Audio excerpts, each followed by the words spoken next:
Hola, soy Nadia Mosquera Muriel, investigadora del Departamento de Geografía y Medio Ambiente de la Universidad de Texas en Austin, Estados Unidos, y voy a cubrir la sesión Migrantes Afrovenezolanos en Colombia como parte de este seminario Resiliencias, Resistencias y Reexistencias Afrocolombianas, trayectorias históricas y contemporáneas. En esta sesión vamos a cubrir el fenómeno de la migración venezolana hacia Colombia y me voy a concentrar en la situación actual de los migrantes afrovenezolanos, bien sean migrantes, refugiados o solicitantes de asilo en Colombia. Seguidamente voy a ilustrar cómo la migración afrovenezolana hacia Colombia en el marco de la crisis humanitaria venezolana nos evidencia un fenómeno que está entrecruzado por las variables de raza, de género y de clase. Finalmente, voy a abordar cómo el fenómeno de la xenofobia en contra de las poblaciones venezolanas comienza a tomar un subtexto racial a través de la comparación que emerge en discursos públicos que contrastan la narrativa del buen migrante y la narrativa del migrante criminal, que es un discurso que se va constituyendo con las jerarquías racializadas en Colombia. Antes de comenzar esta sesión, me gustaría explicar los motivos por los cuales el tema de la migración afrovenezolana es importante. Colombia se ha convertido desde el año 2014 en el primer país receptor de migrantes venezolanos desplazados. Según datos de Migración Colombia para este año 2021, aproximadamente se encuentran en territorio colombiano más de 1.700.000 migrantes y ciudadanos venezolanos. Pero quizás esta cifra es mucho más alta, pues estos datos no solo contabilizan a venezolanos que han ingresado a territorio colombiano de manera regular. Estos datos no capturan la situación de migrantes que poseen doble nacionalidad como colombo-venezolana y que por ende ingresan a territorio colombiano con pasaporte o con cédula de ciudadanía, y tampoco incluye a otro grueso de migrantes venezolanos que no poseen documentos de identidad para viajar regularmente al exterior y se arriesgan atravesando territorios fronterizos peligrosos y para sobrepasar las regulaciones migratorias. Sobre todo, ese es el caso que vemos en esa frontera compartida entre Cúcuta, en el departamento del norte de Santander, y el San Antonio del Táchira, en Venezuela. Similarmente, Colombia no es solamente un país de destino, sino de tránsito. Es parada obligatoria para venezolanos que transitan en el corredor andino para establecerse en países como Argentina, Chile, Ecuador o Perú. Entonces, esto destaca la urgencia de tratar el tema de migrantes venezolanos en Colombia con urgencia, pues según cifras de la Agencia de la ONU para los Refugiados, la ACNUR, Colombia es el segundo mayor país de acogida en el mundo de refugiados, principalmente refugiados que provienen del suelo venezolano. Colombia solamente es sobrepasada por Siria como el primer país en el mundo que recibe la mayor cantidad de desplazados y que son provenientes de Siria. Entonces, estas experiencias de la crisis humanitaria en Venezuela son escasamente analizadas a través de un lente que tome en consideración las intersecciones entre raza, género y clase. Cuando hablo de esas intersecciones, me estoy refiriendo al concepto de interseccionalidad, que nos ayuda a desentramar cómo diversas categorías socialmente construidas, como la raza, la clase, el género o la sexualidad, se entrecruzan simultáneamente, produciendo y profundizando condiciones que diversos grupos experimentan y que profundizan desigualdades estructurales. La interseccionalidad es un concepto que se origina en 1989 a través y fue en el campo del derecho y que fue formulado por primera vez por la académica Kimberly Crenshaw para investigar las desigualdades y formas de opresión vividas por las mujeres negras en Estados Unidos. Crenshaw notó cómo mujeres negras eran invisibilizadas por la ley cuando se conceptualizaba el género. Y cuando se conceptualizaba el género se refería mayormente a la experiencia de mujeres blancas, mientras la raza o la construcción social de la raza se conceptualizaba y mayormente abarcaba las experiencias de hombres negros. Entonces, por lo tanto, el concepto de la interseccionalidad viene a suplir ese vacío legal que había con respecto a la experiencia particular de mujeres negras y que se ha convertido en un concepto fundamental en la teoría crítica de la raza, es decir, la teoría que nos ayuda a entender cómo se organizan los sistemas de opresión y de privilegio y de marginalización. Entonces, en esta sesión vamos a utilizar la interseccionalidad para analizar la migración afrovenezolana, ya que nos permitirá ver cómo la clase, la raza y el género son ejes inseparables que se co-constituyen y se refuerzan mutuamente, profundizando formas de exclusión y vulnerabilidad que afectan a los migrantes afrovenezolanos.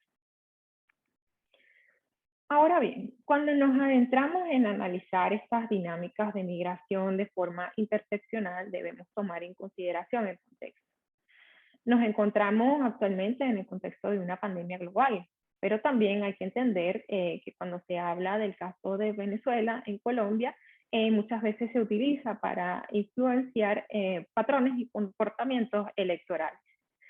Entonces, muchas de estas representaciones mediáticas y formas de hablar de la migración venezolana en Colombia también tienen un subtexto que se politiza primeramente por esa velocidad en la cual se ha producido este fenómeno de migración de venezolanos hacia Colombia, cuando en el pasado históricamente era lo opuesto, la migración de ciudadanos colombianos hacia Venezuela. Y otra de las maneras de hablar de la migración venezolana en Colombia es por el estatus irregular que tienen muchos migrantes y que son caracterizados en muchas representaciones como invasores del espacio y que amenazan la disponibilidad de recursos que deben ser dirigidos a ciudadanos colombianos y por ende se constituyen como en una amenaza a las formas en las que el Estado garantiza la ciudadanía a los nacionales. Este contexto tampoco debe estar separado de la precarización de la vida en Colombia y cómo esta respuesta a la precarización provocó un estallido social entre finales de abril de 2021 y se intensificó en mayo y disminuyó un poco a principios de junio de 2021 debido a los planes del gobierno colombiano de aplicar políticas de austeridad que mayormente iban a afectar estratos socioeconómicos medios y bajos de la sociedad colombiana a través de una reforma tributaria. Pero no todo ha sido negativo. Hay un sinnúmero de iniciativas por parte de ONG, así como políticas públicas humanitarias impulsadas por el Estado colombiano, como es el caso del Estatuto Temporal de Protección para Migrantes Venezolanos, así como otras iniciativas de ciudadanos colombianos para proveer de asistencia y refugio de migrantes venezolanos y promover su inclusión dentro del sistema colombiano. Entonces, para primero para poder explicar estas experiencias de interseccionalidad, tenemos que saber quiénes son los afrovenezolanos y dónde están ubicados. Entonces, geográficamente la población afrovenezolana se encuentra mayormente concentrada en zonas costeras de antiguas haciendas y antiguos enclaves donde los descendientes de esclavizados y de africanos fundaron comunidades libres. Entonces, mayormente estamos hablando de zonas como el estado Vargas, el estado Miranda, Aragua, Carabobo, Yaracuy y Zulia. Pero también estamos hablando de presencia de afrodescendientes en otras zonas como estados llaneros, como el estado Apure y Portuguesa. Mientras también hay focos de población afrodescendiente en otros estados amazónicos, como en el caso de las poblaciones negras de Aripao y el Callao en el estado Bolívar, y también las poblaciones del Tamacuro, como lo vemos en los resultados del Censo Nacional de Población y Vivienda del 2011. Aunque diversos organismos como el Banco Mundial consideran que Venezuela está por detrás de Brasil como el segundo país con mayor población afrodescendiente en Latinoamérica, hay diversidad de interpretar esta aseveración. Según el 14º Censo de Población y Vivienda realizado en Venezuela en el año 2011, reflejó que el 3%, casi el 3% de la población venezolana se autorreconoce como negra, el 0.7% como afrodescendiente, mientras un 52% de la población venezolana se reconoce como moreno o morena. Entonces, cuando se incluye esta variable de moreno o morena y se adiciona a negros, negras y afrodescendientes, entonces ya no es desacertado afirmar que más del 55% de la población venezolana es de origen afrodescendiente y que ya tiene sentido de cómo está por detrás de Brasil, teniendo en cuenta estas consideraciones. A pesar de la mezcla racial, en Venezuela hay una racialización de la pobreza en Venezuela, ya que la clase, la raza y el género se entrecruzan en formas muy particulares y hay evidencias de los contrastes de niveles de pobreza que afectan particularmente a los ciudadanos afrovenezolanos. En el caso de Venezuela, recuerdo mucho esa formulación de Stuart Hall, quien describió a la raza como la modalidad con la cual vivimos la clase. Y es bastante apropiada cuando vamos a pensar, cuando pensamos en la situación socioeconómica de la población afrovenezolana, donde la raza también da cuenta de cómo se vive el estatus socioeconómico. Por ejemplo, el colectivo de feministas negras en Venezuela, Trenzas Insurgentes, utilizó el sistema Redatam de la CEPAL con datos obtenidos en el censo del 2011 en Venezuela y encontró que la pobreza extrema entre los hombres y mujeres afrovenezolanos llegaba casi al 70%. Esto es antes de la crisis. Mientras que la pobreza entre los no afrodescendientes se encontraba en el rango del 30%. Entonces, esta es una idea que surge por la falta de visión interseccional en la interpretación de datos o en la elaboración de datos por parte del Estado venezolano. Pero ahora en el contexto de la crisis humanitaria y el desplazamiento forzado de venezolanos hacia Colombia, continúan tendencias similares. Por ejemplo, este 2021, el Centro Latinoamericano y Caribeño de Demografía de la CEPAL utilizó el sistema Redatam y utilizó los datos del Censo de Colombia en el año 2018 y encontró que si bien menos del 3% de los migrantes que entraron a Colombia se identificaban como afrovenezolanos, continuaba la racialización de la pobreza con tendencias similares, pues 52% de los afrovenezolanos en Colombia se encontraban en situación de pobreza multidimensional. Entonces, estas cifras de la CEPAL y las cifras que también recaudadas por Trenzas Insurgentes nos evidencian claramente cómo las categorías de raza, de clase, se reproducen aún en estos cambios de espacio y que se han producido por el desplazamiento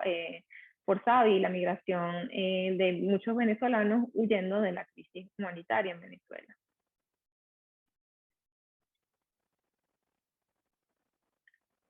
Ahora vamos a analizar brevemente cómo se han venido configurando narrativas en las cuales se entrecruzan formas de racismo y discriminación y xenofobia en torno a la presencia de migrantes venezolanos en Colombia.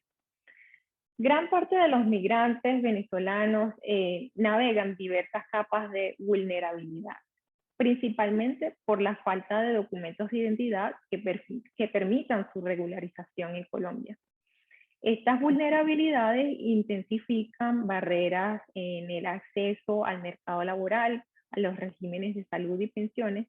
y también facilitan la explotación laboral y sexual, la agresión física, la intimidación, el desalojo, dificultades en conseguir vivienda, violencia letal, trata de personas y robos.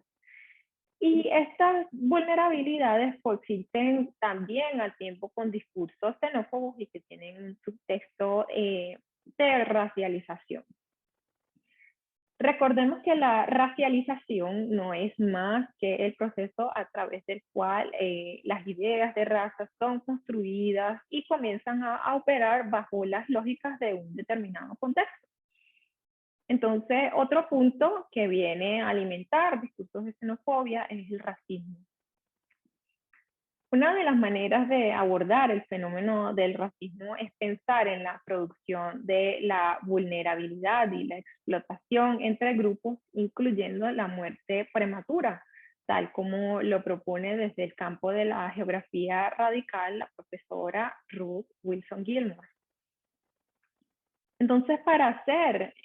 un análisis de racialización y formas de racismo de una manera interseccional en esta sesión, voy a utilizar unos ejemplos que he tomado de algunos medios de comunicación y redes sociales colombianas entre el año 2018 y el 2021.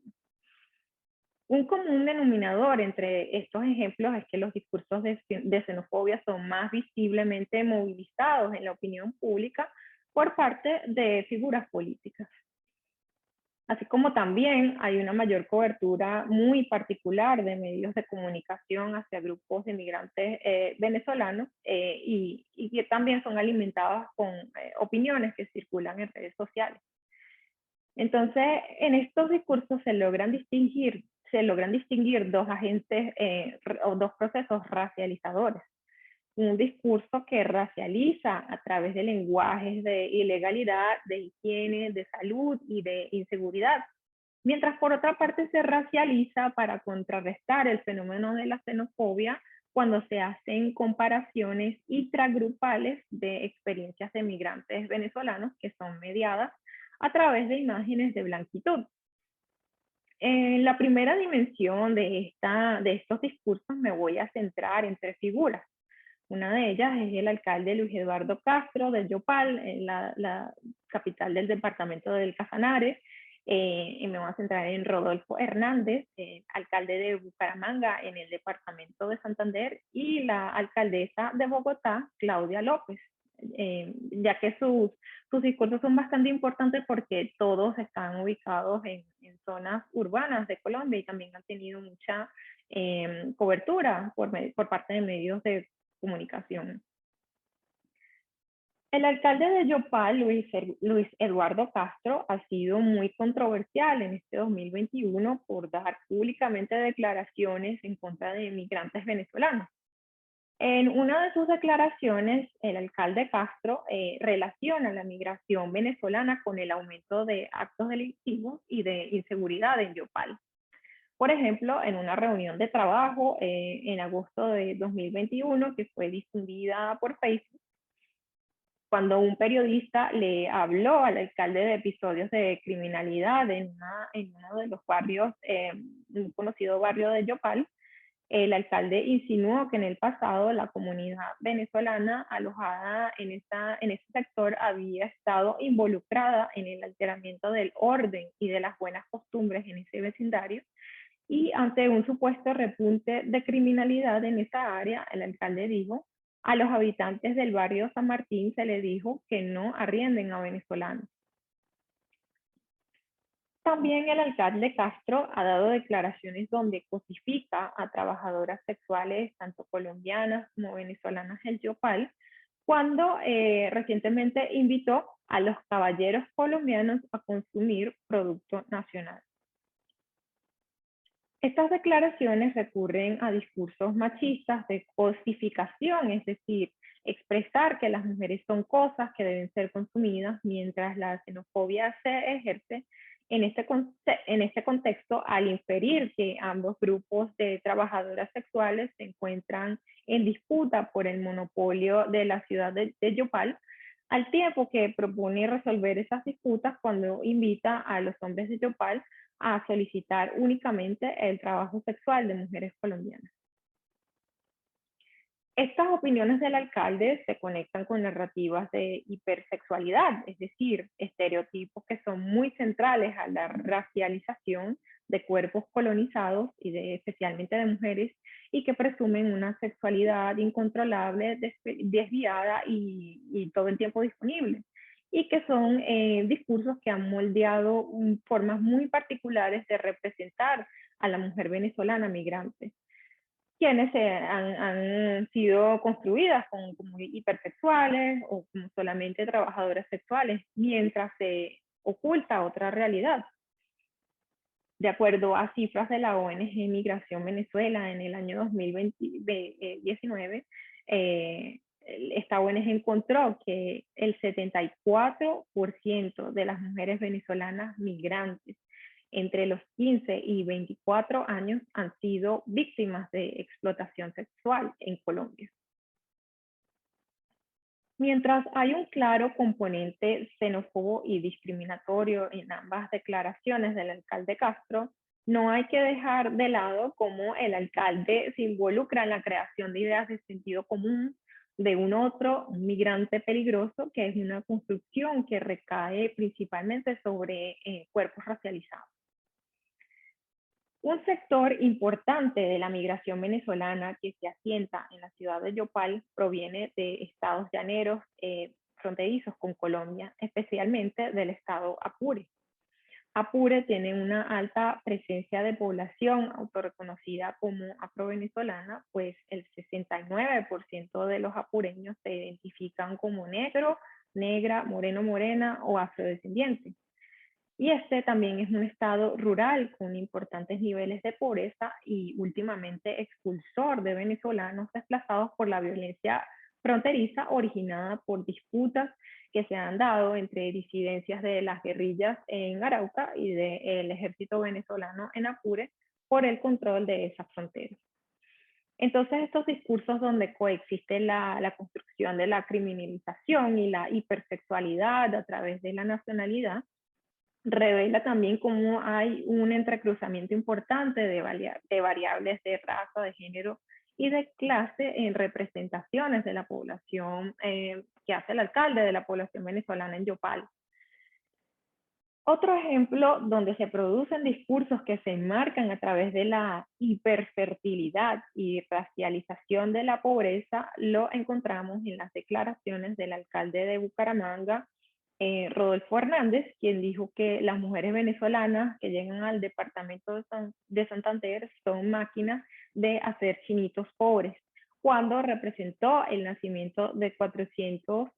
bebés de padres venezolanos en hospitales de Bucaramanga durante el año 2019.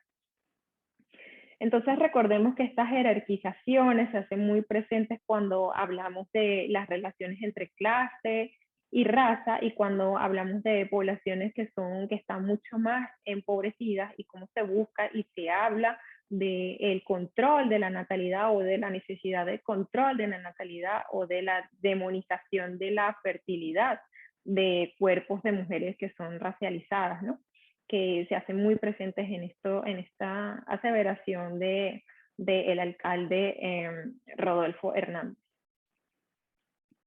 Otro ejemplo donde se destaca estas construcciones de xenofobia y de racialización destaca en trabajos como en el de Ordóñez y de Ramírez, antes de la pandemia, donde se reportan discursos xenófobos e higienistas circulados a través de cadenas de WhatsApp, donde los venezolanos y venezolanas son catalogados como importadores de enfermedades contagiosas. Inclusive son discursos que emergen sin evidencias empíricas que demuestren brotes de dichas enfermedades en Colombia. Sin embargo, hay un común denominador en estos medios de catalogar este rechazo, de homogeneizar este rechazo, para pensar este rechazo de higienista y también xenófobo, es a través del uso de conceptos como la aporafobia, es decir, miedo a todo aquel de bajo poder adquisitivo, pero esta idea de aporafobia viene a funcionar como un eufemismo. Pues la idea de la aporafobia oculta como estos ejemplos en los cuales ideas sobre higiene, sobre sexualidad y sobre seguridad están mediados por ideas de raza y de clase, que son categorías sociales que moldean visiones normativas del lugar de grupos de migrantes venezolanos en el imaginario colombiano, y cómo ellos a través de estos discursos son incorporados dentro de la jerarquía socioeconómica racializada en Colombia. Otro ejemplo que ha tenido mucha relevancia mediática es el de la alcaldesa de Bogotá, Claudia López, quien quizás ha sido la figura política que más fuertemente ha introducido un discurso público de criminalización de la nacionalidad venezolana, es decir, movilizando bastante bien en un discurso de populismo punitivo. Por ejemplo, declaraciones como las del 29 de octubre de la alcaldesa Claudia López, ella afirmó: yo no quiero estigmatizar ni más faltaba a los venezolanos, pero hay unos inmigrantes metidos en criminalidad que nos están haciendo la vida cuadritos. Y en eso aquí hablaba con Luis Ernesto, tenemos que volver a traer a Migración Colombia. Aquí al que venga a ganarse la vida decentemente, pues bienvenido, pero al que venga a delinquir deberíamos deportarlo sin contemplación. Pero en el discurso de la alcaldesa también se construye la irregularidad por vía del estatus migratorio, así como la criminalidad del hombre de nacionalidad venezolana, que terminan actuando como agentes racializadores. Esto se ve reflejado más claramente en las declaraciones de la alcaldesa cuando ella solicitó a Migración Colombia el 20 de agosto de 2021 efectuar verificaciones forzosas a venezolanos, es decir, detener y requisar a migrantes venezolanos y documentados sospechosos de actos delictivos. La alcaldesa proponía entonces, en otras palabras, con estas verificaciones forzosas, dar potestad a la policía en conjunto con Migración Colombia para detener a todo aquel cuya corporalidad encaje en la de venezolano, migrante irregular y de sospechoso de cometer actos delictivos. Aunque estas ideas fueron afortunadamente rechazadas por Migración Colombia por atentar en contra de los derechos humanos de la población venezolana migrante, esta proposición de López nos invita a poner en perspectiva la dimensión de estas declaraciones. Esta propuesta de verificaciones forzosas nos invita de nuevo a retornar a la idea de la profesora Ruth Wilson Gilmour sobre cómo el racismo se basa en la producción de vulnerabilidad de cuerpos y la exposición a la muerte prematura debido a las formas en las que el cuerpo racializado del hombre racializado se convierte en un cuerpo que puede ser desechado bajo las lógicas del capitalismo. Hay un amplio campo de literatura, especialmente entre académicos y académicas que se apoyan en las teorías del afropesimismo y de la necropolítica, pues nos ayudan a pensar cómo se necesita de un análisis histórico del racismo antinegro y de cómo funciona en relación a la reproducción de la colonialidad en tiempos contemporáneos. Estos marcos nos iluminan la relación que hay entre encarcelamiento y perfilamiento policial que afecta de formas particulares a hombres afrodescendientes jóvenes, especialmente en espacios urbanos. La idea de López toca el tema de la producción legal de la muerte prematura, pues habilita la violencia letal y la brutalidad policial contra hombres jóvenes afrodescendientes. En el caso de Venezuela, al menos el 70% de los hombres asesinados por fuerzas del Estado son hombres morenos, pobres, menores a los 25 años, como lo encontró el investigador Keimer Ávila. Y en Colombia también hay ejemplos de esa vulnerabilidad, como lo vimos en el caso del joven afrocolombiano Anderson Arboleda, en el municipio de Puerto Tejada, quien murió producto de muerte cerebral debido a golpes en la cabeza que le dio la policía luego de ser detenido supuestamente por violar la cuarentena. Entonces estos ejemplos nos ilustran el peligro de conjugar la violencia policial y el perfilamiento y cómo van a afectar de manera particular el sector de los hombres afrodescendientes, tanto afrovenezolanos como afrocolombianos. Para finalizar esta sesión, ahora voy a ilustrar cómo se han impulsado algunas estrategias desde redes sociales, medios de comunicación y organismos internacionales para visibilizar el peligro de la xenofobia y contrarrestar prejuicios antivenezolanos en Colombia, pero que van constituyéndose en la configuración de una narrativa del buen migrante indirectamente. Entonces aquí ya vamos a ver cómo se empiezan a delinear estos asuntos de quién es el buen migrante y cómo contrasta con la del migrante criminal que ya hemos analizado anteriormente. Entre algunos ejemplos de notas periodísticas de medios de comunicación como El Tiempo, por solo mencionar uno, cuando se habla de los efectos positivos de la migración venezolana en Colombia, se limita particularmente al campo del entretenimiento y al espectáculo. Por ejemplo, en dos notas publicadas en El Tiempo en este año 2021, cuando se habla positivamente de la migración venezolana en Colombia, solo se utiliza la imagen de actores, actrices y comunicadores sociales que tuvieron en su momento poder mediático en Venezuela y continúan teniendo ese poder mediático ahora en Colombia o en otros países. También resalta llamativo el uso de imágenes de personas no racializadas en el imaginario colombiano, es decir, no se apareja la representación de la masculinidad blanco-mestiza con la criminalidad, ni tampoco se apareja a la feminidad blanca con la hiperfertilidad o la llegada de la hipersexualidad. También se privilegia la inclusión de personas cuando se habla de la migración positiva, de personas que han conservado o que han alcanzado una movilidad social importante, al tiempo que sus testimonios no se conectan con la construcción de la ilegalidad o de la irregularidad, pues reflejan experiencias de haber migrado en condiciones de regularidad.